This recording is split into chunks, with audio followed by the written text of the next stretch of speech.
നിങ്ങൾക്ക് എല്ലാവർക്കും കർത്താവായ യേശുക്രിസ്തുവിന്റെ നാമത്തിൽ സ്നേഹവന്ദനത്തെ അറിയിക്കുന്നു. കൃപ എന്ന വാക്ക് നെ കുറിച്ചാണ് നമ്മൾ ഈ 4 ദിവസം കൂടുതലായിട്ട് സംസാരിക്കുന്നത്. ഒരുപക്ഷെ ക്രിസ്തീയ ജീവിതത്തിൽ ഏറ്റവും പ്രാധാന്യമുള്ള ഒരു വാക്കാണ് കൃപ. രക്ഷാകരമായ ദൈവകൃപ അനുഭവിക്കുന്നവരാണ് ഇവിടെ ഇരിക്കുന്ന വലിയൊരു പങ്കാളികളും എന്ന് ഞാൻ വിചാരിക്കുന്നു. കൃപ എന്ന വാക്ക്, അത് നമ്മളിലേക്ക് ആ കൃപ എങ്ങനെയാണ് ദൈവം പകരുന്നത്, അതിന് ദൈവം ഉപയോഗിക്കുന്ന മാർഗങ്ങൾ എന്തൊക്കെയാണ് എന്ന് വേദപുസ്തകം നമ്മളെ പഠിപ്പിക്കുന്നു. കൃപയുടെ മാർഗങ്ങളെ നാം അവഗണിച്ചുകൂടാ. കൃപയുടെ മാർഗങ്ങളെ നാം വളരെ ശ്രദ്ധയോടെ കരുതിക്കൊള്ളേണ്ടത് ആവശ്യമാണ്. കാരണം ദൈവം നമ്മളിലേക്ക് കൃപ പകരുന്നതിന് വേണ്ടി കർത്താവ് വെച്ചിരിക്കുന്ന ചില മാർഗങ്ങൾ നമ്മുടെ ജീവിതത്തിലുണ്ട്. എന്നാൽ അതിലേക്ക് പോകുന്നതിന് മുൻപ് എന്താണ് ഈ ദൈവകൃപ എന്നുള്ള കാര്യം, അതെന്താണെന്ന് മനസ്സിലാക്കാത്ത ഒരു സാഹചര്യം പലതിലുമുണ്ട്. പല തലങ്ങളിൽ നമ്മൾ കാണുന്നുണ്ട്. ശരിക്കും ഇന്ന് രക്ഷയ്ക്ക് ജ്ഞാനിയാക്കുന്ന ഉപദേശത്തിന് വലിയൊരു അപര്യാപ്തത, ഒരു കുറവ് നമ്മുടെ സഭകളിലെല്ലാം കാണാം. അനേകം പ്രസംഗങ്ങളുണ്ട്, അനേകം പഠിപ്പിക്കലുകളുണ്ടെങ്കിലും നമ്മളെ രക്ഷയ്ക്ക് ജ്ഞാനിയാക്കുന്ന സത്യവചനം നമ്മൾ കൂടുതൽ ആഴമായി മനസ്സിലാക്കേണ്ടത് ആവശ്യമാണ്.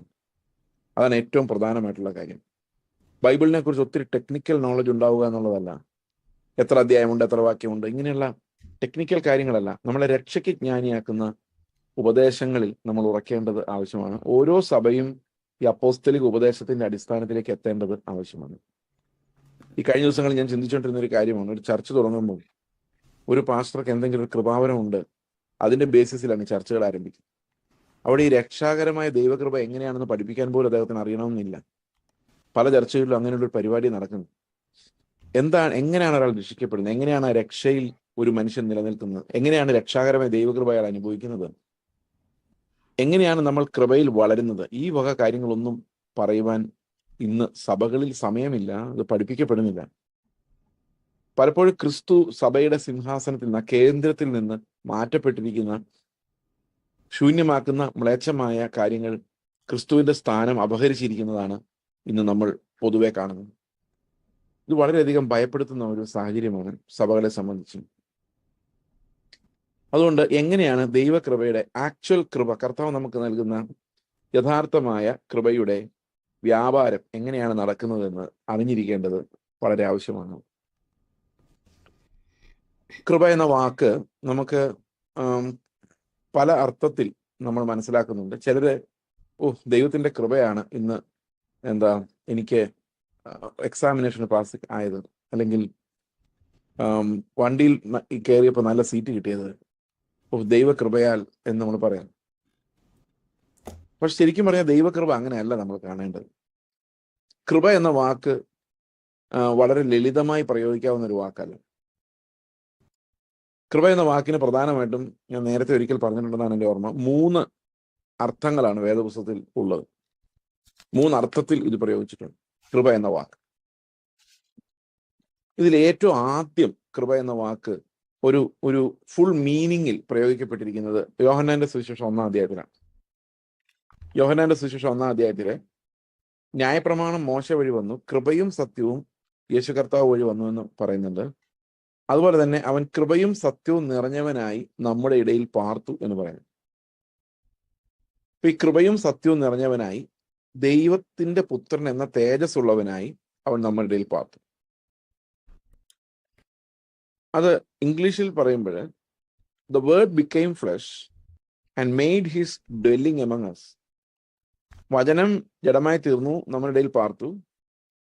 V have beheld his glory, glory as of the only son, full of grace and truth എന്നാണ്. അതായത് ദൈവത്തിന്റെ കൃപയെ, ദൈവത്തിന്റെ തേജസ്സിനെ, ഒരു പുത്രന്റെ തേജസ്സിനെ ഞങ്ങൾ കണ്ടത് കൃപയും സത്യവും നിറഞ്ഞിരിക്കുന്നതായിട്ടാണ് എന്നാണ് വാക്യം.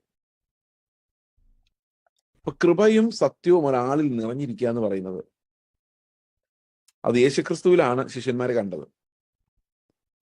ഈ യേശുക്രിസ്തുവിൽ നിറഞ്ഞിരുന്ന ദൈവത്തിന്റെ കൃപ എന്ന് പറയുന്നത് നമ്മൾ സാധാരണ മനസ്സിലാക്കിയിരിക്കുന്ന പോലെ അർഹതയില്ലാത്ത ദാനമല്ല. യേശുക്രിസ്തുവിൽ അർഹതയില്ലാത്ത ദാനങ്ങൾ ഉണ്ടായിരുന്നോ? ഇല്ല, അവനെല്ലാം അർഹിച്ചിരുന്നു. അപ്പൊ പിന്നെ എന്താണ് ക്രിസ്തുവിൽ നിറഞ്ഞിരുന്ന കൃപ? അവിടെ കൃപ എന്ന വാക്കിന്റെ അർത്ഥം തേജസ് എന്നാണ്. അതായത് സ്വർഗത്തിലെ ദൂതന്മാർക്ക് പോലും നോക്കാൻ കഴിയാത്ത തേജസ്സിൽ വസിച്ചിരുന്ന കർത്താവ് ഈ ഭൂമിയിലേക്ക് നമ്മളിൽ ഒരാളെ പോലെ ഇറങ്ങി വന്നപ്പോൾ കണ്ണഞ്ചി പോകുന്ന, നോക്കാൻ പോലും കഴിയാത്ത ആ സ്വർഗീയ തേജസ്സിലല്ല നമ്മുടെ മുമ്പിൽ വെളിപ്പെടുന്നത്, കൃപയിലാണ്. ആ തേജസ്സിന് വന്ന ഒരു പരിവർത്തനമായിട്ടാണ് നമ്മളെ കൃപയെ കാണുന്നത്. അതായത് മനുഷ്യ വേഷമെടുത്ത് കർത്താവ് ഈ ഭൂമിയിലേക്ക് വരുമ്പോൾ സ്വർഗത്തിലുണ്ടായിരുന്ന അവന്റെ തേജസ്സിനെ നമ്മളിപ്പോൾ കാണുന്നത് കൃപയായിട്ടാണ്. കൃപയും സത്യവും നിറഞ്ഞിരിക്കുന്ന ക്രിസ്തുവിന്റെ ആ പ്രകാശനം, വെളിപ്പെടൽ, മനുഷ്യനായുള്ള അവതാരം, അത് ശരിക്കും ശിഷ്യന്മാർ മനസ്സിലാക്കിയത് അത് ദൈവപുത്രനാണ് എന്നുള്ള വെളിപ്പാടായിട്ടാണ്. അതായത് ദൈവപുത്രന്റെ തേജസ് ഈ ഭൂമിയിൽ വസിക്കുന്ന കാലത്തോളം അത് വെളിപ്പെടുന്നത് നമ്മൾ പണ്ടത്തെയൊക്കെ ചില ഫോട്ടോകളിൽ കാണുമ്പോൾ ഈ ദൈവരൂപങ്ങളൊക്കെ ഉണ്ടാക്കി വെക്കുമ്പോൾ അതിന്റെ ബാക്കിൽ ഒരു ലൈറ്റ് അടിപ്പിക്കുന്ന, തലയുടെ മുകളിൽ ഇങ്ങനെ വട്ടം, തലയുടെ പുറകിൽ അങ്ങനെ ഒരു പ്രകാശമായിട്ടല്ല, പിന്നെയോ കൃപയായിട്ടാണ് ഈ ശിഷ്യന്മാർ ദൈവത്വം അനുഭവിച്ചത്. അതായത് യേശു ക്രിസ്തുവിന്റെ ദൈവത്വം, ദൈവിക സ്വഭാവം, ദൈവമായ കർത്താവ് മനുഷ്യനായി വെളിപ്പെട്ടപ്പോൾ, മനുഷ്യാവതാരം ചെയ്തപ്പോൾ ഇവർ ആ ദൈവത്തിന്റെ തേജസ്സിനെ കണ്ടത് ഈ കൃപയും സത്യവും നിറഞ്ഞിരിക്കുന്നതായിട്ടാണ്. ദൈവത്തിന് ഒരിക്കലും തേജസ് ഇല്ലാതിരിക്കാൻ പറ്റത്തില്ല. നമ്മൾ നേരത്തെ നമ്മൾ ശാസ്ത്രത്തിൽ പഠിച്ചിട്ടുള്ള കാര്യമാണ്, matter cannot be created or destroyed. അതൊരു energy cannot be created or destroyed. അതൊരു എനർജി ഫോമിൽ നിന്ന് വേറെ എനർജി ഫോമിലേക്ക് മാറ്റപ്പെടുന്നുള്ളൂ എന്ന് പറഞ്ഞ പോലെ ദൈവത്തിന്റെ ഒരു ആട്രിബ്യൂട്ടും ദൈവത്തിന്റെ ഒരു സ്വഭാവവും ഇല്ലാതാക്കാൻ സാധിക്കില്ല. കാരണം ദൈവം നിത്യനായതുകൊണ്ട് അവന്റെ എല്ലാ സ്വഭാവവും നിത്യമാണ്. അപ്പോൾ യേശു ക്രിസ്തു ഈ ഭൂമിയിലേക്ക് വരുമ്പോൾ ദൂതന്മാർക്ക് പോലും അടുക്കാൻ പറ്റാത്തൊരു തേജസ്സോടുകൂടി വന്നു കഴിഞ്ഞാൽ നമുക്കെന്നല്ല ആർക്കും കർത്താവിന്റെ മുമ്പിൽ നിൽക്കാൻ പറ്റില്ല എന്ന് മാത്രമല്ല, നമ്മളെ വിശുദ്ധീകരിക്കാനോ നമ്മുടെ കൂടെ നടക്കാനോ നമ്മെ ക്രിസ്തുവിന്റെ സ്വഭാവമുള്ളവരാക്കി മാറ്റുവാനോ ഉള്ള ഒരു വഴിയായിട്ട് അത് മാറുമായിരുന്നില്ല. അതുകൊണ്ട് കർത്താവ് എന്ത് ചെയ്തെന്ന് വെച്ച് കഴിഞ്ഞാൽ നമ്മളിൽ ഒരാളെ പോലെ ആകാൻ വേണ്ടി അവൻ മനുഷ്യ ശരീരം എടുത്തപ്പോൾ അവന്റെ ഉള്ളിലുണ്ട ആ ദൈവത്വം എങ്ങനെ കാണപ്പെട്ടു എന്ന് വെച്ച് കഴിഞ്ഞാൽ അത് ഒരു തേജസ്സായി കാണപ്പെട്ടു, ഒരു കൃപയായി കാണപ്പെട്ടു, അത് സത്യത്തിന്റെ പെർഫെക്ഷനായിട്ട് കാണപ്പെട്ടു. ഇതാണ് ശിഷ്യന്മാർ എല്ലാ ദിവസവും നോക്കിക്കൊണ്ടിരുന്നത്. യോഹന്നാൻ 1:16 വരുമ്പോൾ ഈ കൃപയെക്കുറിച്ച് വേറൊരു ഇൻസൈറ്റ് നമുക്ക് കാണാൻ പറ്റുന്നുണ്ട്. ആ 16-ാം വാക്യത്തിൽ ഇങ്ങനെ പറഞ്ഞിരിക്കുന്നത്, അവന്റെ നിറവിൽ നിന്നും, that means Christ was full of grace. ക്രിസ്തു കൃപയുടെ പരിപൂർണതയാണ്. അവന്റെ നിറവിൽ നിന്നും നാം ഓരോരുത്തരും കൃപയുടെ മേൽ കൃപ പ്രാപിച്ചിരിക്കുന്നു. ഗ്രേസ് അപ്പോൺ ഗ്രേസ് എന്ന് പറഞ്ഞു കഴിഞ്ഞാൽ നമ്മൾ ഓരോ ദിവസവും മുൻപോട്ട് ചെല്ലും തോറും ക്രിസ്തുവിന്റെ കൃപയിൽ നിന്ന്, നിറവിൽ നിന്ന് നമ്മൾ ഗ്രേസ് അപ്പോൺ ഗ്രേസ്, അതായത് കൃപയുടെ മേൽ കൃപ പ്രാപിച്ചുകൊണ്ടിരിക്കുന്നതാണ്. ഇത് 2 കൊരിന്ത്യ ലേഖനത്തിലേക്ക് നമ്മൾ വരുമ്പോൾ, 2 കൊരിന്ത്യ ലേഖനം 3-ാം അധ്യായം നമ്മൾ വായിക്കുമ്പോൾ, ചോദിച്ചോട്ടെ ആ വാക്യം, അത് അവസാനിക്കുന്നത്, ഈ 3-ാം അധ്യായം അവസാനിക്കുന്നത് ഇങ്ങനെയൊരു കാര്യം പറഞ്ഞുകൊണ്ടാണ്. 3-ാം അധ്യായത്തിന്റെ മൂടുപടഞ്ഞെങ്ങിയ മുഖത്ത് കർത്താവിന്റെ തേജസ്സിനെ കണ്ണാടി പോലെ പ്രതിബിംബിക്കുന്നവരായി നാം എല്ലാവരും ആത്മാവാകുന്ന കർത്താവിന്റെ ദാനമായി തേജസ്സിന്മേൽ തേജസ് പ്രാപിച്ച് അതേ പ്രതിമയായി രൂപാന്തരപ്പെടുന്നു.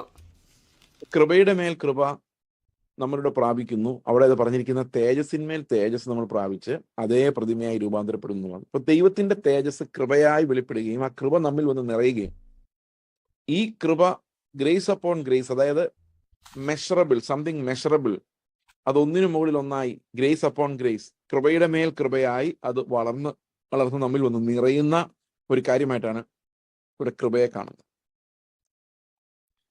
ഇതാണ് കൃപ എന്ന വാക്കിന്റെ ഒരർത്ഥം. അത് ദൈവം നമുക്ക് തരാൻ പോകുന്ന തേജസ്സിനെ കുറിക്കുന്ന ഒരു ശബ്ദമാണ്. അപ്പോൾ പൗലോസ് പലപ്പോഴും സഭകൾക്ക് കത്തെഴുതുമ്പോൾ പൗലോസ് പറയുന്ന ഒരു കാര്യമാണ്, കൃപയും സമാധാനവും വർദ്ധിക്കുമാറാകട്ടെ. എങ്ങനെ വർദ്ധിക്കുന്നത്? അത് വളർന്നു വരുന്ന ഒരു കാര്യമാണ്. സാധു സുന്ദർ സിംഗിനെ കുറിച്ച് പണ്ട് ആളുകൾ പറഞ്ഞിട്ടുണ്ട്. അദ്ദേഹത്തെ കണ്ടപ്പോൾ ബ്രിട്ടനിലെങ്ങാണ്ട് ഏതോ വീട്ടിൽ ചെന്ന് കഴിഞ്ഞപ്പോൾ ഒരു കൊച്ച് വാതിൽ തുറന്നിട്ട് ഈ മനുഷ്യനെ കണ്ടിട്ട് യേശു കർത്താവ് വന്നെന്ന് പറഞ്ഞ് ഓടി എന്ന് പറഞ്ഞ് കേൾക്കുന്നത്. അതിപ്പോ ഈ താടിയും മുടിയും നീട്ടിയ ഒരാളെ കണ്ടപ്പം അവിടുത്തെ കൊച്ചിന് അങ്ങനെ തോന്നിയായിരിക്കാം. പക്ഷേ അദ്ദേഹത്തെ കുറിച്ച് ഒത്തിരി ഫാന്റാസ്റ്റിക് കഥകളൊക്കെ ഉണ്ട്. അദ്ദേഹം കാട്ടിലൂടെ പോകുമ്പോൾ മൃഗങ്ങളൊക്കെ ഇദ്ദേഹത്തെ കണ്ടിട്ട് ഫ്രണ്ട്ലി ആയിട്ട് എടുത്തു വരുമായിരുന്നു, ആക്രമിക്കില്ലായിരുന്നു കേൾക്കുന്നത്. കാരണം ഈ കൃപ കാരണം തേജസ്, അതായത് മൃഗങ്ങൾക്ക് ഇത് കാണാമോ എന്ന് പറഞ്ഞു കഴിഞ്ഞാൽ അങ്ങനെ ഒരു തേജസ്, ഇതൊക്കെ കഥകളായിരിക്കും കേട്ടോ, നമുക്കറിയത്തില്ല. നിങ്ങളാരും കണ്ടിട്ടില്ലല്ലോ ഇയാളെ. അപ്പോൾ ഞാനത് അർത്ഥം എന്താന്ന് പറയാൻ വേണ്ടിയാണ് ഞാനിത് പറഞ്ഞത്.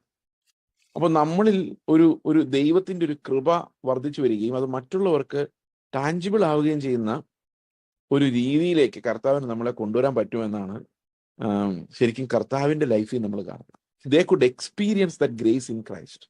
ഇപ്പൊ ചുറ്റുമുള്ള ആളുകൾക്ക് യേശുക്രിസ്തുവിന്റെ ഈ കൃപ, തേജസ്, ആ മഹത്വം കാണാൻ പറ്റുക.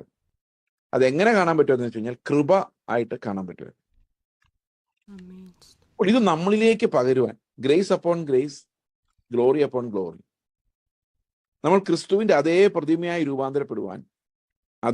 രൂപാന്തരപ്പെടുവാൻ നമ്മിലേക്ക് ഈ കൃപയുടെ communication, God needs to communicate that grace to us. നമ്മളിലേക്ക് ഇത് പകർത്തപ്പെടുന്ന ഒരു പ്രോസസ് നമ്മുടെ ജീവിതകാലം മുഴുവനും നടക്കുന്നുണ്ട്. ഇത് വീണ്ടും ജനിച്ചവർക്ക് മാത്രമേ ഉള്ളൂ. അവിടെ ദൈവത്തിന്റെ കൃപയുടെ കമ്മ്യൂണിക്കേഷൻ നമ്മുടെ മരണം വരെയും തുടർന്നുകൊണ്ടിരിക്കുന്ന ഒരു ദൈവിക പദ്ധതിയായിട്ട് നമ്മളിൽ നടന്നുകൊണ്ടേയിരിക്കുന്നു, മരണം വരെയും. അതെങ്ങനെയാണ് നടക്കുന്നത് എന്നുള്ളതാണ് നമ്മൾ മനസ്സിലാക്കേണ്ട ഒരു പ്രധാനപ്പെട്ട കാര്യം. കൃപ എന്നതിന് രണ്ടാമതൊരർത്ഥം കൂടിയുണ്ട്. മൂന്നാമതൊരർത്ഥം കൂടി, 3 അർത്ഥങ്ങളാണ് ഞാൻ പറഞ്ഞത്. രണ്ടാമത്തെ അർത്ഥം എന്ന് പറയുന്നത്, നമ്മൾ രക്ഷയുടെ കൺഫെഷൻ എപ്പോഴും പറയുന്നത് ദൈവകൃപയാൽ നാം വിശ്വാസത്താൽ രക്ഷിക്കപ്പെട്ടിരിക്കുന്നു. നാം നിൽക്കുന്ന ഈ കൃപയിലേക്ക്, അത് റോമാലേഖനം 5-ാം അധ്യായം വരുമ്പോഴേക്കും അവിടെ പറയും, നാം നിൽക്കുന്ന ഈ കൃപയിലേക്ക് നമുക്ക് വിശ്വാസത്താൽ പ്രവേശനം ലഭിച്ചിരിക്കുന്നു. അപ്പോൾ നാം നിൽക്കുന്ന കൃപ എന്ന് പറയുന്നത് അതൊരു സ്റ്റേറ്റ് ആണ്, ഒരു പൊസിഷൻ, എന്ന് പറഞ്ഞു കഴിഞ്ഞാൽ ഒരു പ്രത്യേക പൊസിഷനിലേക്ക് നമ്മൾ എത്തിയിരിക്കുന്നു. അത് ഏത് പൊസിഷനാണെന്ന് വെച്ച് കഴിഞ്ഞാൽ ദൈവവുമായി സമാധാനമുള്ള ഒരു പൊസിഷനിലേക്ക് നമ്മൾ എത്തിയിരിക്കുന്നു. ഇന്ന് നമ്മൾ നമ്മളെ തന്നെ നോക്കിക്കഴിഞ്ഞാൽ അനേകം ആളുകളും ഒരു ദുർമനസാക്ഷി ഡെവലപ്പ് ചെയ്ത് വന്നിട്ടുണ്ട്. നമ്മുടെ സഭകളിൽ അത് വളരെ കൂടുതലാണ്. ഈ ദുർമനസാക്ഷിയുടെ പ്രത്യേകത അത് നമ്മളെ ദൈവത്തിൽ നിന്ന് അകറ്റിക്കളയും എന്നുള്ളതാണ്. സാത്താനാണ് ദുർമനസാക്ഷി കൊണ്ടുവരുന്നത്. ദുർമനസാക്ഷി എന്ന് പറഞ്ഞു കഴിഞ്ഞാൽ എനിക്ക് ദൈവവുമായി യഥാർത്ഥമായ ഒരു സമാധാനം അനുഭവിക്കാൻ പറ്റാത്ത അവസ്ഥയാണ്. അത് ഒരു ഓവർ കുറ്റബോധം കൊണ്ടുണ്ടാകുന്നതുമാണ്. അതാണ് ദുർമനസാക്ഷി. മനസാക്ഷി ഉണ്ടായിരിക്കണം, പക്ഷെ ദുർമനസാക്ഷിയായി കഴിയുമ്പോഴേക്കും ഓവർ മനസാക്ഷിയാണ്. അതായത് അയ്യോ ഞാൻ അങ്ങനെ ചെയ്ത ദൈവത്തിന് ഇഷ്ടപ്പെട്ട് കാണുകയില്ല, അയ്യോ ഞാൻ രാവിലെ എഴുന്നേറ്റപ്പം പ്രാർത്ഥിച്ചില്ല, ദൈവം അതൊന്ന് എഴുതി വെച്ചിട്ടുണ്ടാവും, ഇവൻ ഇന്ന് പ്രാർത്ഥിച്ചില്ല, ഇവനിട്ട് വെച്ചിട്ടുണ്ട്, ഇന്ന് ഞാനൊരു പണി കൊടുക്കാം, അങ്ങനെ ദൈവം ഇങ്ങനെ നോക്കിയിരിക്കും. കാരണം നമുക്ക് എന്ത് ചെയ്താലും കുറ്റബോധം, അയ്യോ ഇങ്ങനെ ചെയ്തു പോയല്ലോ. അപ്പം നമുക്ക് പാപക്ഷമയുടെ അഷുറൻസ് ലഭിക്കുന്നില്ല. ഈ പാപക്ഷമയുടെ അഷുറൻസ് ലഭിക്കാതെ നമ്മൾ എന്തായിത്തീരുന്നു, നമുക്കൊരു ദുർമനസാക്ഷി ഉണ്ടാകുന്നു. അപ്പം അൾട്ടിമേറ്റ്ലി ദുർമനസാക്ഷിയുടെ ലക്ഷ്യം എന്താണെന്നറിയോ? ഞാനെങ്ങും സ്വർഗത്തിലൊന്നും പോകാൻ പോകുന്നില്ല, എന്നെ എങ്ങനെ കർത്താവ് കൊണ്ടുപോകാനാണ്? അതായത് രക്ഷയുടെ വാഗ്ദത്തങ്ങളെ മറിച്ചു കളയുന്ന രീതിയിലേക്ക് ദുർമനസാക്ഷി വരും. അപ്പൊ രക്ഷയുടെ വാഗ്ദത്തങ്ങളെ മറിച്ചു കളയുന്ന സ്ഥിതിയിലേക്ക് ദുർമനസാക്ഷി വരുമ്പോൾ നമ്മൾ എന്താ ചെയ്യുന്നത് വെച്ച് കഴിഞ്ഞാൽ, ഇതെല്ലാം കൃപയാണ് എന്നുള്ള ആ ഒരു ദൈവകൃപയുടെ സ്വീകാരത്തിനെതിരാണ് ഈ ദുർമനസാക്ഷി. ദുർമനസാക്ഷി എന്താ ചെയ്യുന്നതെന്ന് വെച്ച് കഴിഞ്ഞാൽ, കൃപ എന്ന വാക്ക് അങ്ങ് മറന്നുപോയിട്ട് ഇത് എൻ്റെ മെറിറ്റാണ്, എനിക്ക് മെറിറ്റ് കുറഞ്ഞു പോയി, അതുകൊണ്ട് ദൈവം എന്നെ കട്ട് ചെയ്ത് കളയും എന്ന രീതിയിലേക്ക് നമ്മുടെ ചിന്തകൾ സ്ലിപ്പാകുന്നതാണ്. ഉപദേശം കറക്റ്റ് അല്ലെങ്കിൽ, നമുക്ക് ലഭിക്കുന്ന ഉപദേശം കറക്റ്റ് അല്ലെങ്കിൽ ഏത് മനുഷ്യനും വീണു പോകാവുന്ന ഒരു അവസ്ഥയാണ് ദുർമനസാക്ഷി എന്ന് പറയുന്നത്. They will not feel any assurance inwardly. അതൊരു സ്പിരിച്വൽ ഡിപ്രഷന്റെ ഭാഗം കൂടെയാണ്. സ്പിരിച്വൽ ഡിപ്രഷൻ എന്ന് പറയുന്നത് ഞാൻ അനേകം ആൾക്കാരിൽ കണ്ടിട്ടുണ്ട്. കൗൺസിലിങ്ങിനൊക്കെ വരുമ്പോൾ പലപ്പോഴും വളരെ നല്ല വിശ്വാസികൾ, ഡിസൈപ്പിൾസ്, അവർ ഈ സ്പിരിച്വൽ ഡിപ്രഷനിലൂടെ പോകുന്നുണ്ട്. ഐ ആം ഇന്നാഡിക്വേറ്റ്, ഞാനൊന്നും ചെയ്യുന്നില്ല, എനിക്കൊന്നും പറ്റുന്നില്ല എന്ന് പറയുന്ന ഒരു ഡിപ്രഷൻ സ്റ്റേജിലൂടെ പോകുന്നത് ഞാൻ കണ്ടിട്ടുണ്ട്. അപ്പൊ ദൈവവുമായിട്ടുള്ള സമാധാനം അനുഭവിക്കാൻ പറ്റാത്ത അവസ്ഥയാണ്. അപ്പൊ ഇവിടെ പറയുന്ന നാം നിൽക്കുന്ന ഈ കൃപയിലേക്ക് റോമാലേഖനം 5-ാം അധ്യായത്തിന്റെ നാം നിൽക്കുന്ന ഈ കൃപയിലേക്ക് നമുക്ക് അവൻ മൂലം വിശ്വാസത്താൽ പ്രവേശനം ലഭിച്ചിരിക്കുന്നു. നാം ദൈവത്തിന്റെ മതി അപ്പോൾ നാം നിൽക്കുന്ന ഈ കൃപയിലേക്ക്, ഏതാണ് ഈ കൃപ? ഈ കൃപ എന്ന് പറഞ്ഞു കഴിഞ്ഞാൽ അതിൽ തൊട്ടു മുമ്പത്തെ വാക്യമാണ്. തൊട്ടു മുമ്പത്തെ വാക്യം പറയുന്നത് വിശ്വാസത്താൽ നീതീകരിക്കപ്പെട്ടിട്ട് നമുക്ക് നമ്മുടെ യേശുക്രിസ്തു മൂലം നമുക്ക് പിതാവിനോട് സമാധാനമുണ്ട്. അതാണ് കൃപ. ആ കൃപ എന്ന് പറഞ്ഞു കഴിഞ്ഞാൽ നാച്ചുറലി എൻ്റെ സ്വഭാവം നോക്കിക്കഴിഞ്ഞാൽ എനിക്ക് ദൈവവുമായി ഒരു സമാധാനം ഉണ്ടാവേണ്ട കാര്യമില്ല. കാരണം ഒരു നിമിഷം നമ്മൾ നമ്മളെ തന്നെ നോക്കിയാൽ നമ്മൾ നരകത്തിൽ പോകുന്നുള്ള കാര്യം ഉറപ്പാണ്. കാരണം നമ്മളെപ്പോലുള്ള ഒരാളെ സ്വർഗത്തിൽ കൊണ്ട് ഇരുത്തുക എന്ന് പറയുന്നത് ദൈവത്തിനെ സംബന്ധിച്ച് അസഹനീയമാണ്.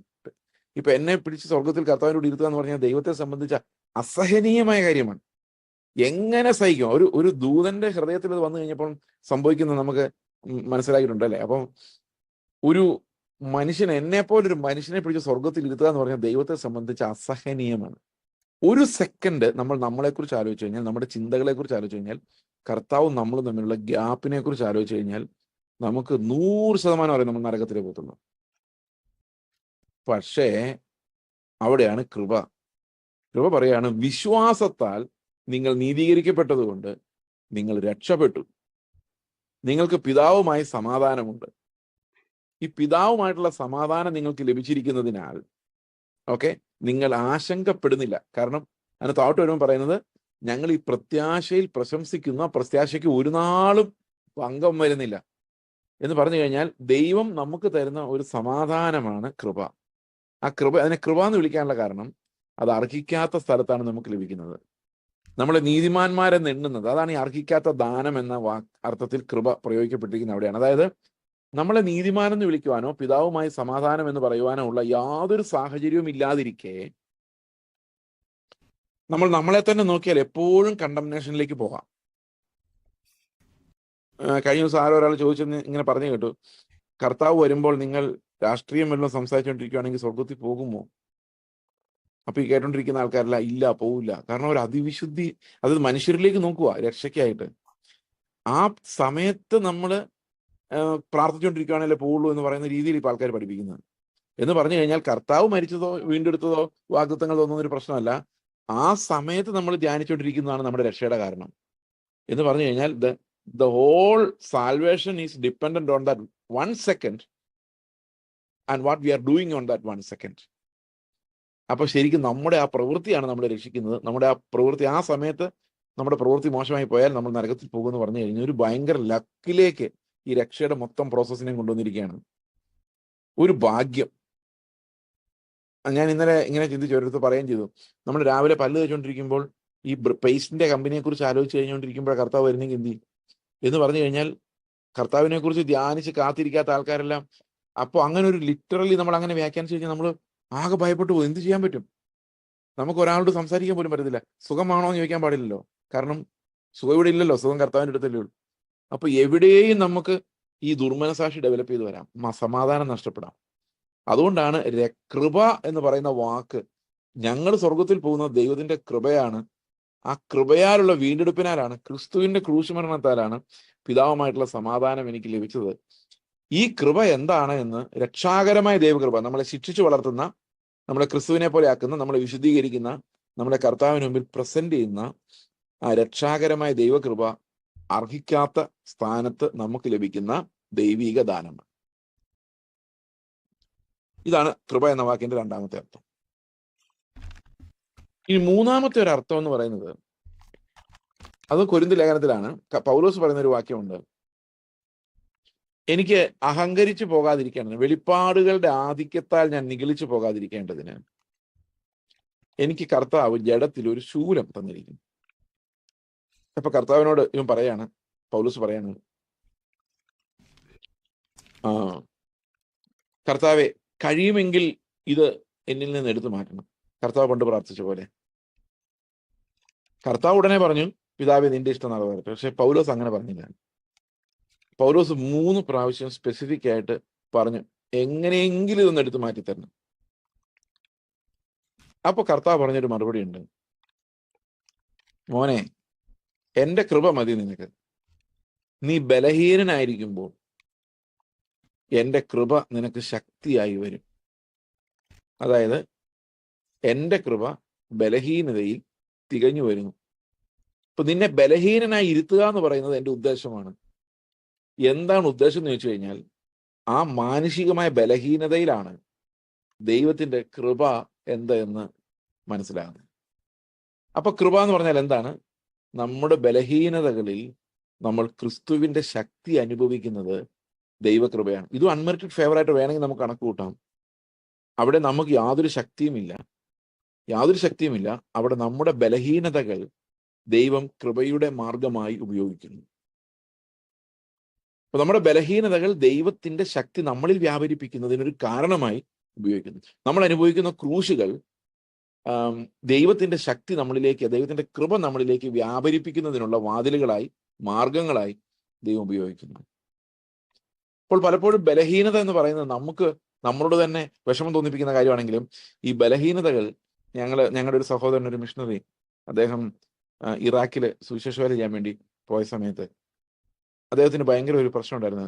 ഈ അമേരിക്കയിലെ സായിപ്പുമാരൊന്നും പറയുന്ന ഒരു ഇംഗ്ലീഷ് പറയാൻ അറിയത്തില്ല. മലയാളം ആണ് അദ്ദേഹത്തിന്റെ മെയിൻ ഭാഷ. ഇംഗ്ലീഷ് അറിയാമെങ്കിലും ഈ സായിപ്പുമാർ പറയുന്ന ഒരു രീതി ഉണ്ടല്ലോ, നല്ല ആക്സെന്റ്, ആ ഒരു പ്രത്യേക ആക്സെന്റ്, അങ്ങനെ പറയാൻ അറിയില്ല.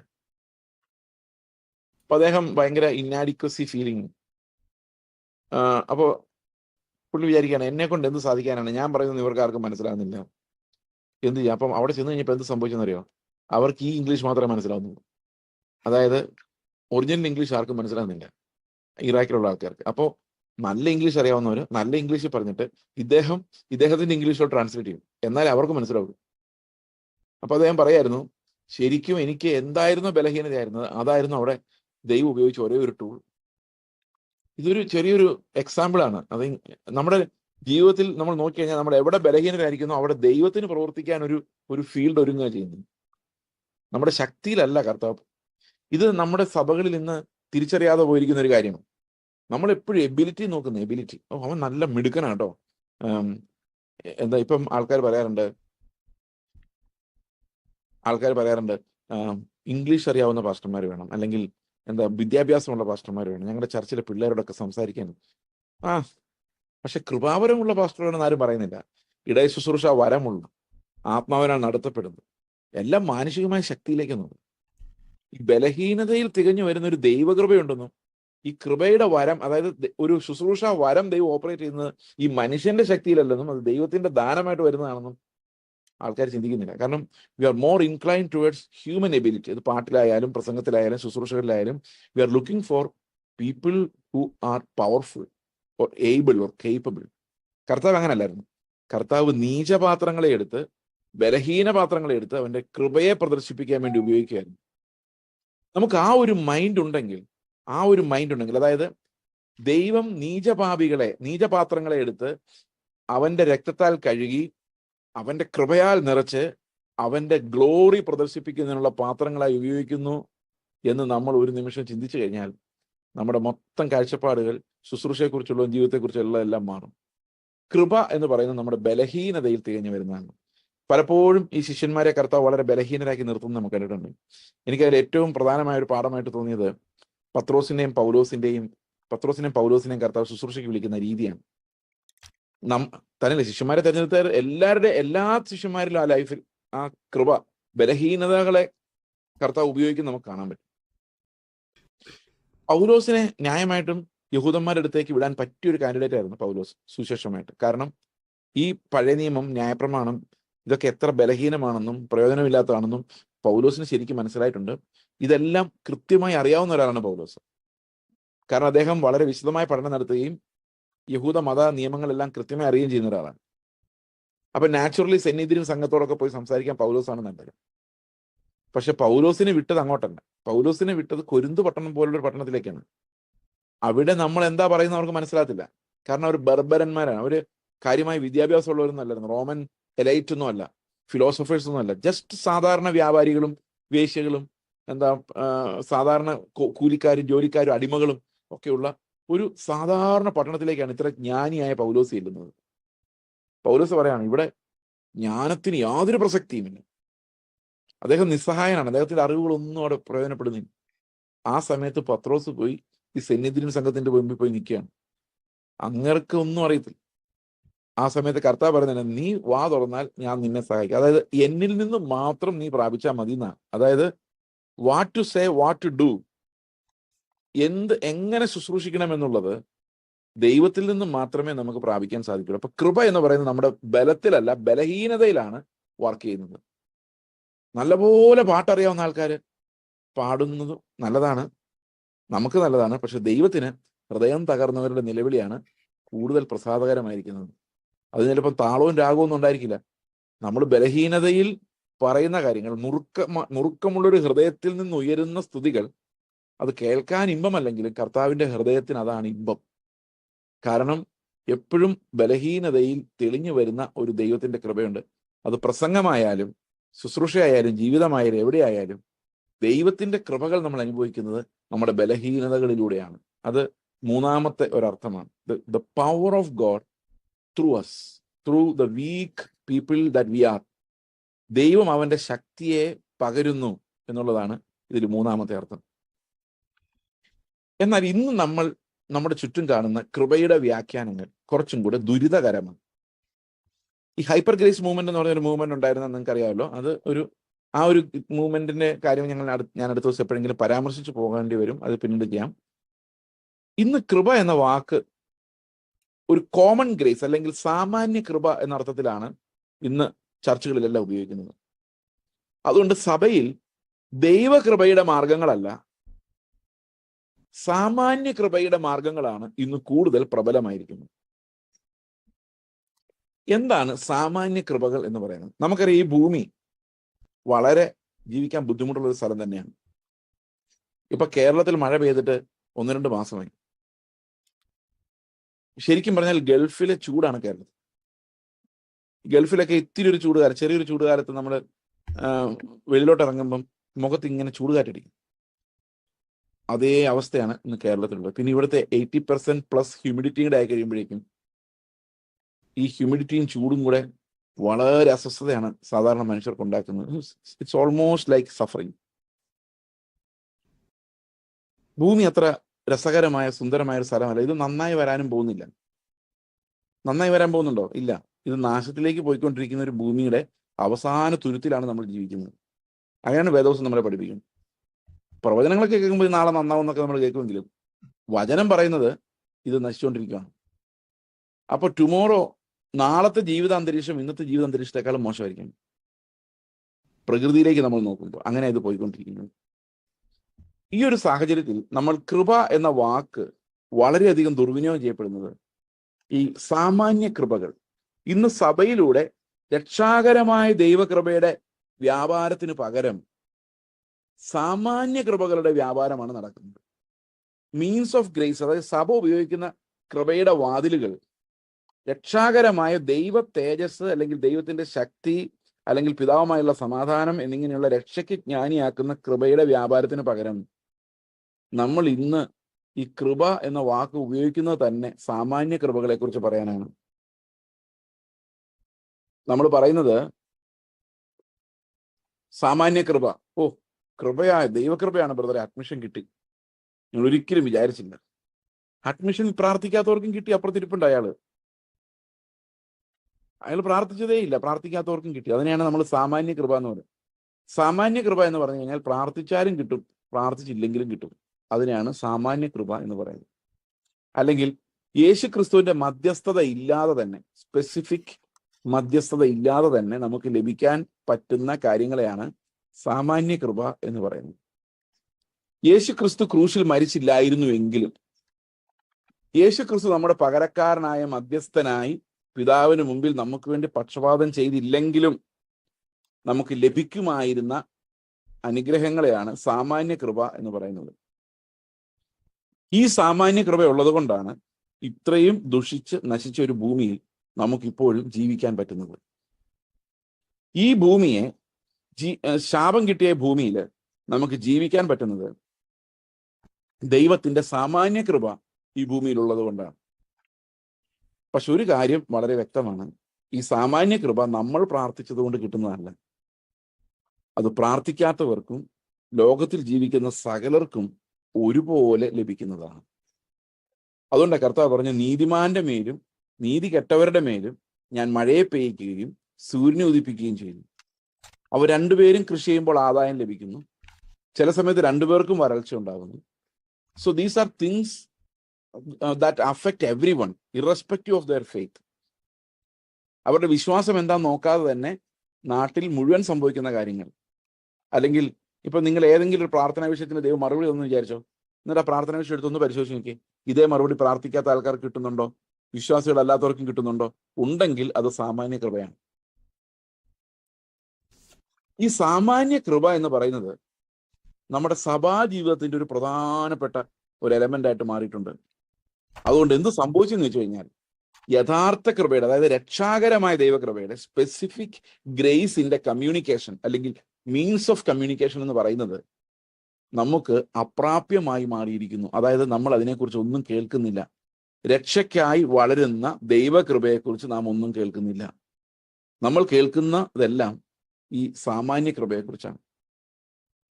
കഴിഞ്ഞ ദിവസം ഒരു മിഷണറി എന്നോട് പറഞ്ഞൊരു കാര്യം ആണ്. ഒരു സഭയിലെ കൂട്ടായ്മയിൽ പറഞ്ഞു, 4 പ്രധാനപ്പെട്ട വിഗ്രഹങ്ങളാണ് ഒരു മനുഷ്യനുള്ളത്. ഒന്ന് ധനം, മറ്റൊന്ന് വിദ്യാഭ്യാസം, മൂന്നാമത്തത് ആരോഗ്യം, നാലാമത്തത് പ്രതികാരം. പുള്ളി പറഞ്ഞാണ്. മറ്റു മതങ്ങളിലൊക്കെ, ഹൈന്ദവ മതത്തിലൊക്കെയാണ് അതിനൊക്കെ ഓരോരോ ദൈവങ്ങളും. ധനത്തിന്, വിദ്യാഭ്യാസത്തിന്, ആരോഗ്യത്തിന്, അതുപോലെ പ്രതികാരത്തിന്.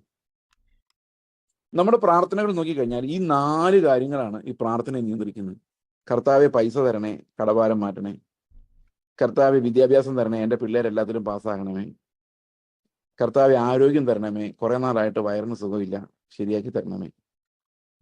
കർത്താവെ പ്രതികാരം ചെയ്യണം. അങ്ങനെ നമ്മൾ ഡയറക്റ്റായിട്ട് പറയില്ല. നമ്മൾ പുതിയ നിയമത്തിന്റെ ആൾക്കാരായതുകൊണ്ട് നമ്മൾ ഇങ്ങനെ പറയുള്ളൂ, കർത്താവെ എന്നെ നിന്ദിച്ചവരുടെ നടുവിൽ എന്നെ നീ മാനിക്കണമേ.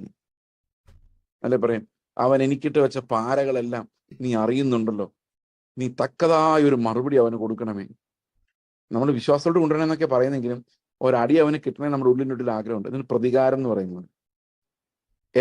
ഞാൻ വിശ്വാസത്തിൽ ഇറങ്ങിയപ്പോൾ എന്നെ പല ആൾക്കാരും നിന്ദിച്ചു.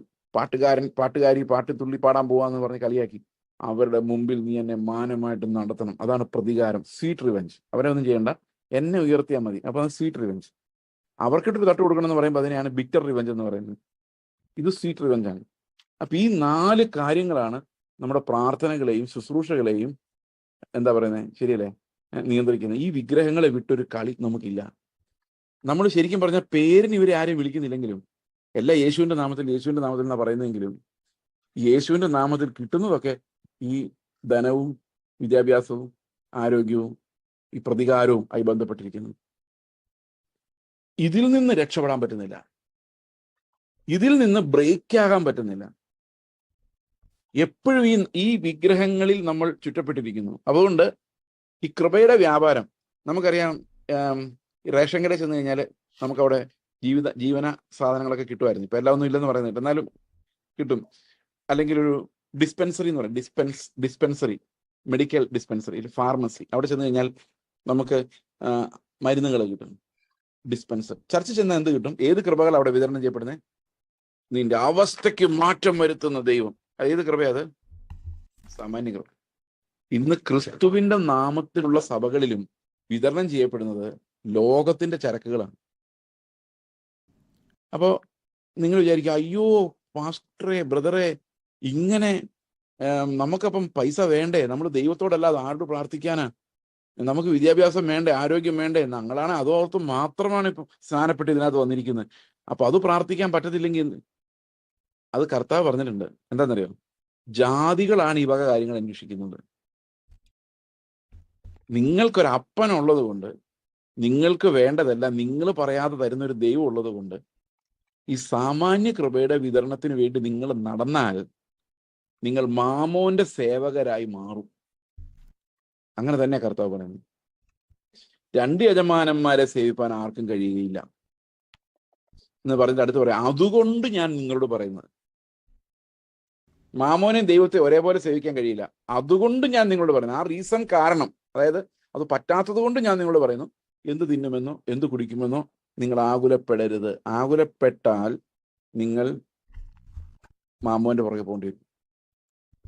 ഈ ബീഹാറിനെ മിഷണറിമാരുടെ ശവപ്പറമ്പെന്ന് പണ്ട് പറയുമായിരുന്നു. ഇപ്പൊ എല്ലാം തന്നെ ശവപ്പറമ്പുകളാണ്. അന്ന് ബീഹാറിനെ അങ്ങനെ പറയുമായിരുന്നുള്ളൂ. ഞാൻ പറഞ്ഞു ബീഹാറും ആന്ധ്രയും എന്ന് ഞാൻ കൂട്ടി പറയുമായിരുന്നു. അതിന്റെ കാരണം എന്ന് വെച്ച് കഴിഞ്ഞാൽ ഒരു മിഷണറി നേരെ ബീഹാറിന് പോവാണ്, അല്ലെ ആന്ധ്രയ്ക്ക് പോകും.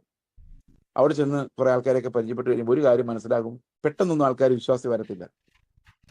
അപ്പൊ നമുക്ക് എന്തെങ്കിലും ഒരു പരിപാടി തുടങ്ങണം. ഒരു സ്കൂൾ തുടങ്ങിയേക്കാം. അതാണ് സാധാരണ അവർ ചെയ്യുന്നത്. ഒരു സ്കൂൾ തുടങ്ങും. സ്കൂൾ തുടങ്ങുമ്പോൾ ആൾക്കാർ ചോദിക്കും, നിങ്ങൾ മിഷണറി ആയിട്ട് പോയതല്ലേ, സ്കൂൾ എങ്ങനെ തുടങ്ങുന്നത്? സ്കൂൾ തുടങ്ങിയാൽ ഈ സ്കൂളിലൂടെ, അല്ലെ ട്യൂഷൻ സെന്റർ, ആദ്യം ട്യൂഷൻ സെന്റർ ആയിരിക്കും, ഇതിലൂടെ ഇവരുടെ മാതാപിതാക്കളോട് ഇവരുടെയൊക്കെ സുവിശേഷം പറയാം. സ്കൂൾ തുടങ്ങി കഴിയുമ്പോൾ ഫീസ് ഓർക്കുമ്പോൾ നമുക്കറിയാം, ഒരു 10ാം ക്ലാസ് വരെ എത്തിക്കണമെങ്കിൽ അവിടെ നല്ല ടീച്ചർമാരെ വെക്കണം. നല്ല ടീച്ചർമാരെ വെച്ചാൽ പിള്ളേർ വരുള്ളൂ. നല്ല ടീച്ചർമാർക്ക് നല്ല ശമ്പളം കൊടുക്കണം. അപ്പൊ സുവിശേഷം പറഞ്ഞു നടന്നു കഴിഞ്ഞാൽ ഈ പിള്ളേരെ അവർ വേറെ സ്കൂളിൽ കൊണ്ട് ചേർക്കും. അപ്പൊ ശരിക്കും പറഞ്ഞു കഴിഞ്ഞാൽ സ്കൂൾ മുമ്പോട്ട് പോകണമെങ്കിൽ എന്ത് ചെയ്യണം? നല്ല ഫീസ് വാങ്ങിച്ച് പഠിപ്പിക്കണം. പതുക്കെ പതുക്കെ ഈ മിഷണറി ആരായി മാറിയെന്നറിയോ? സ്കൂൾ മാനേജരായി മാറി. ബീഹാറിൽ സുവിശേഷ വേല, ആന്ധ്രയിൽ സുവിശേഷ വേല, പക്ഷെ പണി എന്താണെന്ന് വെച്ച് കഴിഞ്ഞാൽ സ്കൂൾ മാനേജർ. ഇതാണ് മിഷണറിമാരുടെ ശവപ്പറമ്പ് എന്ന് പറയുന്നത്. ഉപജീവന ചിന്തയിലേക്ക് നമ്മൾ എപ്പോൾ തിരിയുന്നോ അപ്പോൾ നമ്മൾ മാമോനെ അന്വേഷിക്കുന്നവരായി മാറും.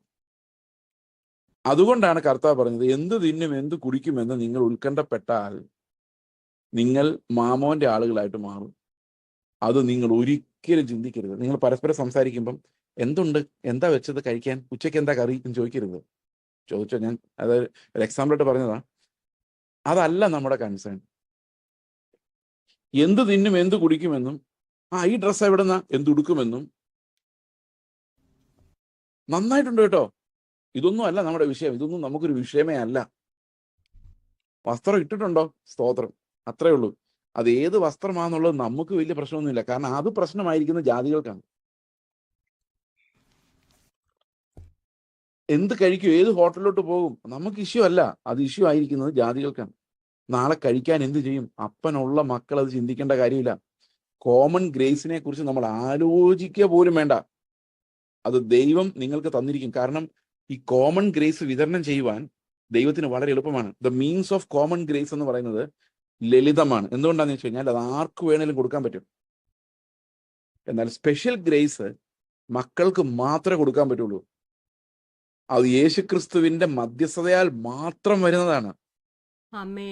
അത് ആത്മാവിനാൽ മാത്രം, ആത്മാവിന്റെ കമ്മ്യൂണിക്കേഷനാൽ മാത്രം വരുന്നതാണ്. അത് നമുക്ക് മാത്രമുള്ളതാണ്.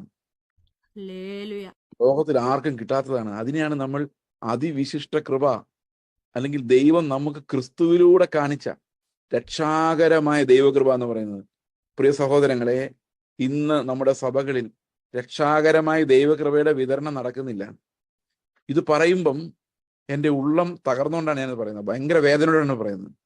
It is not happening.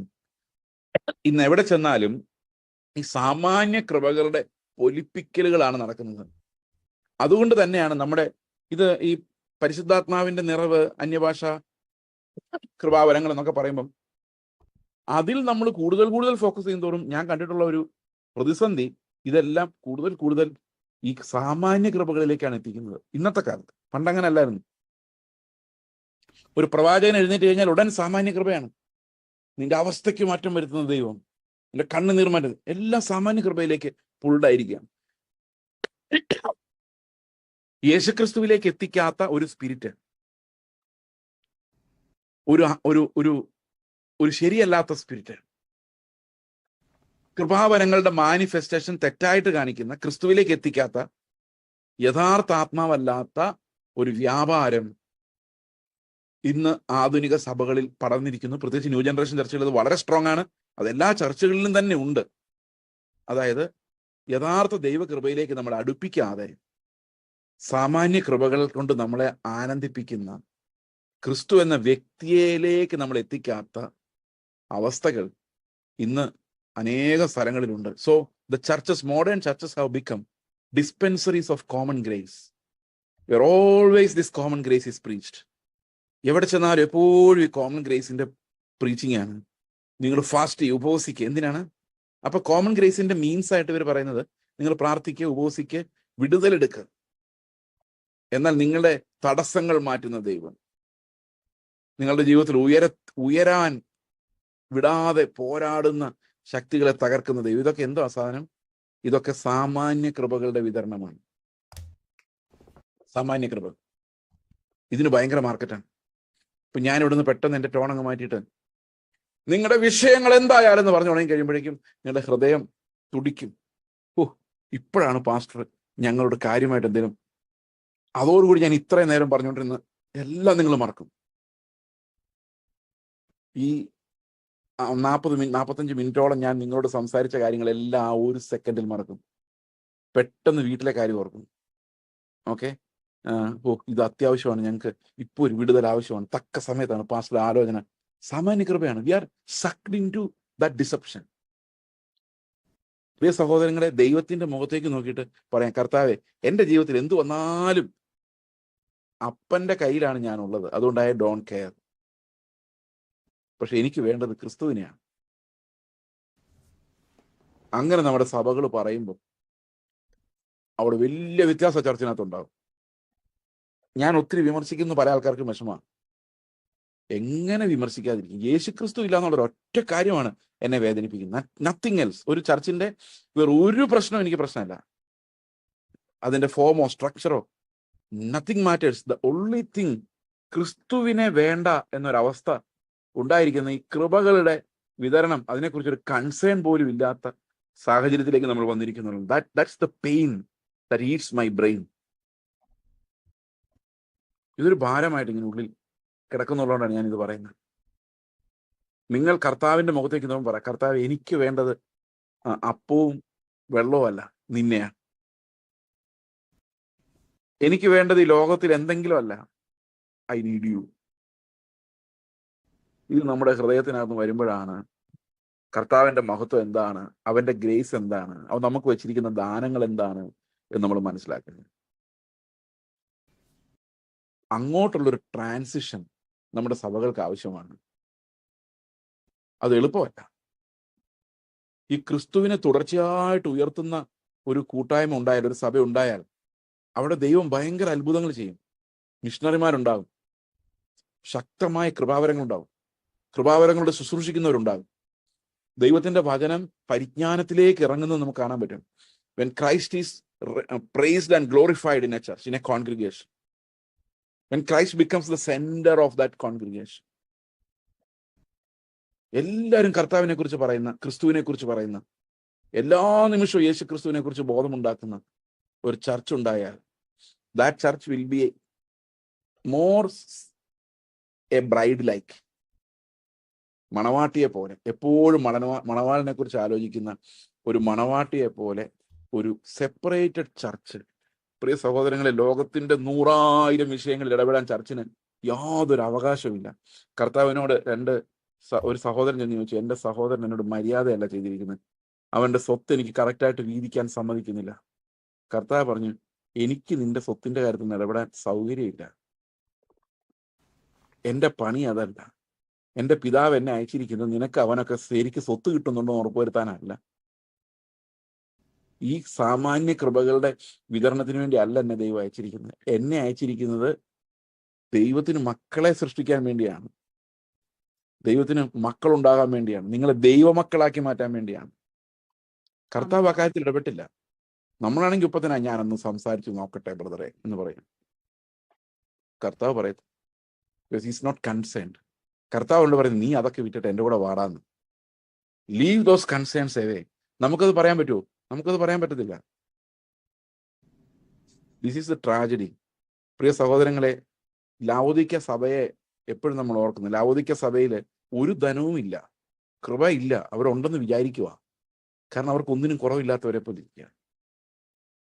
അവൻ ദരിദ്രനാണ്, നഗ്നനാണ്, അവൻ അറിയുന്നില്ല. കർത്താവ് വാതുക്ക് നിന്ന് മുട്ടിക്കൊണ്ടിരിക്കുകയാണ്. അത് ധനം മുഴുവൻ വെളിയിലാണ്. കർത്താവാണ് നമ്മുടെ ധനം, കർത്താവിനെയാണ് നമുക്ക് ശരിക്കും വേണ്ടത്. പക്ഷെ കർത്താവ് വെളിയിലാണ്, അകത്ത് അനുവദിക്കുന്നില്ല. അകത്ത് അനുവദിച്ചാൽ നമ്മുടെ വ്യവസ്ഥകളെല്ലാം തകർന്നു പോകും. ഞാൻ യേശുക്രിസ്തുവിനെ കുറിച്ച് പറഞ്ഞപ്പോൾ നിങ്ങൾ വളരെ സന്തോഷത്തോടെ കേട്ടു. പക്ഷെ യേശുക്രിസ്തുവിനെ റിയലി നമ്മുടെ ചർച്ചിന്റെ സെന്ററായി മാറിയാൽ, നമ്മുടെ ലൈഫിന്റെ സെന്ററായി മാറിയാൽ, നമ്മുടെ രാജ്യം തകർന്നു പോകും. നമ്മുടെ ചിന്താഗതികൾ മുഴുവൻ മാറിപ്പോകും. അത് നമ്മുടെ ഈ കൺവെൻഷൻസിനെ എല്ലാം തകർക്കുന്ന രീതിയിലായിരിക്കും കർത്താവ് അങ്ങനെ ഇടപെടുന്നത്. അപ്പോൾ ഈ രക്ഷാകരമായ ദൈവകൃപ നമ്മളിലേക്ക് പകർത്തുവാൻ ദൈവം പല ഉപാധികൾ വെച്ചിട്ടുണ്ട്. പല മാർഗങ്ങൾ വെച്ചിട്ടുണ്ട്. അതിൻ്റെ ഒരു പ്രധാനപ്പെട്ട മാർഗമാണ് ദൈവത്തിന്റെ സഭ, ഫെലോഷിപ്പിംഗ് ഓഫ് ദ സെയിൻസ്, വിശുദ്ധന്മാരുടെ കൂട്ടായ്മ. നമുക്ക് അവിടെ തുടങ്ങാം. കാരണം വേറെ അനേകം കാര്യങ്ങളുണ്ട്, നമ്മൾ അങ്ങോട്ട് വരാം. പക്ഷെ വിശുദ്ധന്മാരുടെ കൂട്ടായ്മ എന്ന് പറയുന്നത് 2 വിശുദ്ധന്മാർ. ഈ വിശുദ്ധന്മാരെന്ന് പറഞ്ഞാൽ ആരാന്നറിയാം? സാധാരണ കാത്തലിക് ചർച്ചിലേക്ക് വെച്ച് നോക്കിക്കഴിഞ്ഞാൽ വിശുദ്ധൻ എന്ന് പറഞ്ഞു കഴിഞ്ഞാൽ വളരെ കഷ്ടപ്പെട്ട് സൽപ്രവൃത്തികൾ ചെയ്ത് ഒരു കാര്യങ്ങൾ ക്രോസ് ചെയ്ത് മരിച്ച് 2 അത്ഭുതങ്ങൾ അയാൾ മരിച്ച ശേഷം ചെയ്യുന്നു, അപ്പോഴാണ് ഒരാൾ വിശുദ്ധനാകുന്നത്. 2 അത്ഭുതങ്ങൾ അയാൾ ചെയ്തു എന്ന് വത്തിക്കാനിൽ സാക്ഷ്യം പറയണം, എങ്കിൽ അയാൾ വിശുദ്ധനായിട്ട് പ്രഖ്യാപിക്കും. പക്ഷേ പുതിയ നിയമത്തിലെ വിശുദ്ധൻ ആരാന്നറിയാം?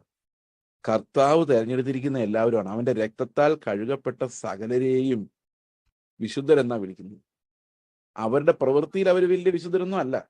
പക്ഷെ ദൈവം അവരെ ആദ്യം തന്നെ മക്കളെ ഇങ്ങ് വാ എന്ന് പറയുന്നത് വിശുദ്ധരെ ഇങ്ങ് വരാനാണ്. കാരണം they are washed in the blood of Christ, they are called saints.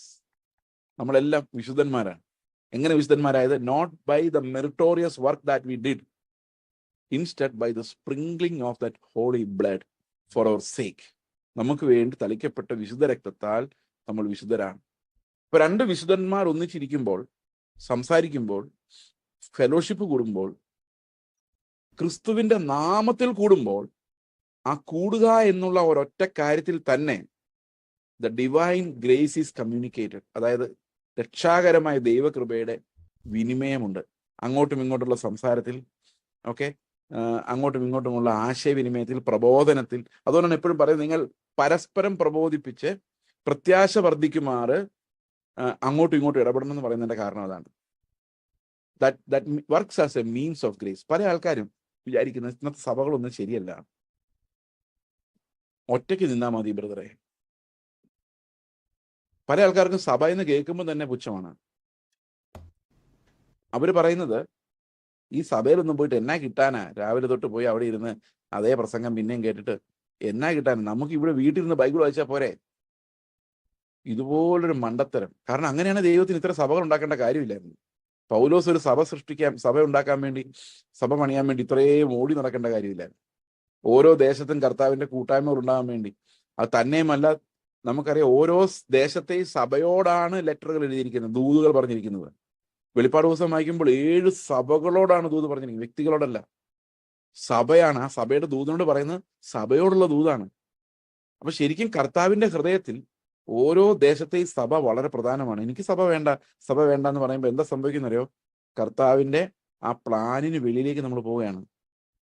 ഇപ്പൊ സഭ, ചർച്ച് അസംബ്ലി എന്ന് പറയുന്നത് കർത്താവിന്റെ കൃപയുടെ വിനിമയത്തിനായിട്ട് ദൈവം ഉപയോഗിക്കുന്ന ഒരു കാര്യമാണ്. അപ്പൊ കൃപയുടെ പങ്കുവയ്ക്കൽ. അതുകൊണ്ടാണ് എഫേസ്യ ലേഖനത്തിൽ നമ്മൾ കാണുന്നത്, ഈ കർത്താവിന്റെ സ്നേഹത്തിന്റെ നീളവും ഉയരവും വീതിയും ആഴവും എന്തെന്ന് സകല വിശുദ്ധന്മാരോടും കൂടെ നമ്മൾ ഗ്രഹിക്കണം. അപ്പൊ രക്ഷാകരമായ സ്വർഗീയ അനുഗ്രഹങ്ങളെ നമ്മളിലേക്ക് വിതരണം ചെയ്യുവാൻ ദൈവം എന്തുപയോഗിക്കുന്നുണ്ട്? ദൈവം ഈ കൂട്ടായ്മകളെ ഉപയോഗിക്കുന്നുണ്ട്. അപ്പൊ നമ്മൾ കൂടി വരുമ്പോൾ, അസംബ്ലിയായിട്ട് കൂടുമ്പോൾ നമ്മുടെ ഹൃദയത്തിൽ വരേണ്ട ഒരു കാര്യം, ഇത് ചുമ്മാ ലോഹ്യം പറയാനുള്ള ഒരു സ്ഥലമല്ല, കൃപയുടെ പങ്കുവെക്കലാണ്. അതുകൊണ്ട് എനിക്ക് ദൈവം തന്നിരിക്കുന്ന കൃപ ഞാൻ എൻ്റെ മറ്റു സഹോദരനോട് ഹമ്പിളായിട്ട് വിനയത്തോടെ പങ്കുവെക്കുവാൻ ആവശ്യമുണ്ട്. ഇത് അങ്ങോട്ടും ഇങ്ങോട്ടും നടക്കേണ്ട ഒരു എക്സ്ചേഞ്ച് ആണ്. ദൈവം എനിക്ക് തന്നിരിക്കുന്ന ഒരു വെളിപ്പാട് ഞാൻ നിങ്ങളോട് പറയുമ്പം, നിങ്ങൾക്ക് തന്നിരിക്കുന്ന ഒരു വെളിപ്പാട് എന്നോട് പറയുമ്പം, അങ്ങോട്ടും ഇങ്ങോട്ടും പ്രത്യാശ വർദ്ധിപ്പിക്കുന്ന രീതിയിൽ പ്രബോധിപ്പിക്കുമ്പോൾ അത് ദൈവത്തിന്റെ കൃപ നമ്മളിൽ വർദ്ധിപ്പിക്കുന്ന കാര്യമാണ്. ഇന്ന് പല സ്ഥലത്തും കൃപ ചോർന്നു പോകുന്നത് നമ്മൾ കാണുന്നുണ്ട്. ഞാൻ ഒരു വളരെ വേദനാജനകമായ ഒരു കഥ, നിങ്ങളുടെ ഒരു അനുഭവം നിങ്ങളുടെ മുമ്പിൽ പങ്കുവയ്ക്കാൻ ആഗ്രഹിക്കുന്നു. ഒരു മനുഷ്യൻ, ഒരു കപ്പിൾ, അവരുടെ ഒരു സന്തതി മരിച്ചുപോയി. അപ്പൊ ഇവര് ആ മരണത്തിന്റെ വേദനയിൽ, ഭയങ്കരമായ വേദനയിൽ ഇരിക്കുന്ന സമയത്ത് അവർ പല ചർച്ചകളിലും ചെല്ലുമ്പോഴും അവിടെ ആൾക്കാരും എല്ലാം പറയുന്നത്, നീതിമാന്റെ സന്തതി ദീർഘായുസ് കൊണ്ട് തൃപ്തി വരും, അങ്ങനെയൊക്കെയാ പറയുന്നത്. അപ്പൊ ഇവരിവിടെ ഇരുന്നുകൊണ്ട് വിചാരിക്കുകയാണ്, എൻ്റെ കർത്താവെ, ഞങ്ങളോട് ഈ ചതി നീ ചെയ്തല്ലോ, ഞങ്ങൾ ഇനി എങ്ങനെ ജീവിക്കും? കാരണം ഈ പറയുന്നത് മുഴുവൻ പ്രോസ്പെരിറ്റിയാണ്. ഈ പ്രോസ്പെരിറ്റി കേട്ടോണ്ടിരിക്കുമ്പം ഇവിടെ ഒന്നും അനുഭവിക്കാൻ പറ്റാതെ ആ മകൻ നഷ്ടപ്പെട്ട ആ കുടുംബം ഹൃദയം തകർന്നിരിക്കുവാണ്. അവരുടെ എന്തോ കുഴപ്പം കൊണ്ടാണോ, എന്തുകൊണ്ടാണ് ഇങ്ങനെ സംഭവിച്ചത്, ദൈവമേ ഞങ്ങളോട് എന്തിനാ ഇങ്ങനെ ചെയ്തത്? പക്ഷെ ഒരൊറ്റ വാക്ക് അവര് തിരിച്ച് മനസ്സിലാക്കിയാൽ മതിയായിരുന്നു അന്ന്. എന്താണ്? കർത്താവിന്റെ അടുത്തേക്കല്ലേ പോയിരിക്കും, നമ്മളെല്ലാവരും പോകണ്ടേ? നമ്മളെല്ലാവരും പോകണ്ടേ? അതിനകത്ത് എന്താണ്? മരണം വേദനാജനകമാണെങ്കിലും നിരാശാജനകമല്ല. മരണം കൊണ്ട് വേദന ഉണ്ടെങ്കിലും നിരാശ ഉണ്ടാകേണ്ട കാര്യമില്ല. ഉപദേശം തെറ്റിപ്പോകുമ്പോഴേക്കും എന്താ സംഭവിക്കുന്നത്? അനേകം ആളുകൾ മുറിവേറ്റവരായി, സ്വന്തം വിശ്വാസത്തെ ത്യജിക്കുന്നവരായി, വിശ്വാസം പോലും ഇല്ലാത്തവരായി ഇരിക്കുകയാണ്.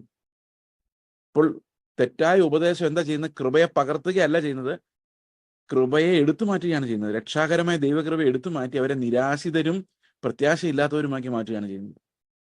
അപ്പോൾ ഒരു സഭാ കൂട്ടായ്മ എന്ന് പറയുന്നത് അപ്പോസ്തലികമായ ഉപദേശത്തിലും പ്രത്യാശയിലും ഫൗണ്ടഡ് അല്ലെങ്കിൽ അതൊരു സഭാ കൂട്ടായ്മയല്ല, അത് ചുമ്മാ ഒരു കൂട്ടമാണ്.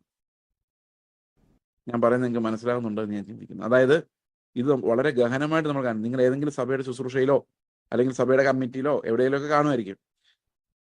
ആ ചർച്ചിനെ കുറിച്ച് നിങ്ങൾ ഭാരത്തോടെ ചിന്തിക്കണം. Is it founded on Christ grace?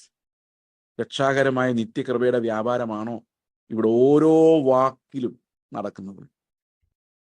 ഓരോ കഥ പറയുമ്പോൾ, ഓരോ സാക്ഷ്യം പറയുമ്പോൾ, is it about the grace that was revealed through Christ? അതോ ഈ ഭൂമിയിലുള്ളതിനെ കുറിച്ചാണ്? എന്താണ് ഞങ്ങൾ ഈ സഭയിൽ നിന്ന് ഡിസ്പെൻസ് ചെയ്യുന്നതെന്ന് ചിന്തിക്കണം. ഞാനിത് പറയാൻ കാരണം, ഒരു 4 പേരെങ്കിലും, പാസ്റ്റേഴ്സ് എങ്കിലും അങ്ങനെ ചിന്തിക്കാൻ തുടങ്ങിക്കഴിഞ്ഞാൽ that will make a big impact ഞാൻ വിശ്വസിക്കുന്നു. എൻ്റെ ഹൃദയത്തിൽ ഞാൻ പ്രസംഗിക്കുമ്പോഴും ഇങ്ങനെ സഭകളിലെല്ലാം പോകുമ്പോഴും എല്ലാം എൻ്റെ മനസ്സിൽ ഇതാ, എൻ്റെ ദൈവമേ, ഈ പാസ്റ്റർക്ക് ഇത് തോന്നണേ കർത്താവിനെ മുമ്പിലോട്ട് വെക്കാൻ.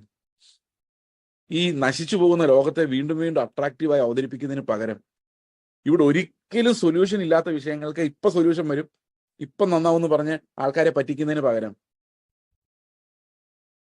ഒരു വാക്ക് കർത്താവ് അല്ല മതി നമുക്ക്, ഈ sufficient, his grace is enough എന്ന് പറയാൻ പറ്റിയാൽ തന്നെ എത്ര ഭയങ്കര മാറ്റം ആ സഭയ്ക്ക് വരുമെന്നറിയാം.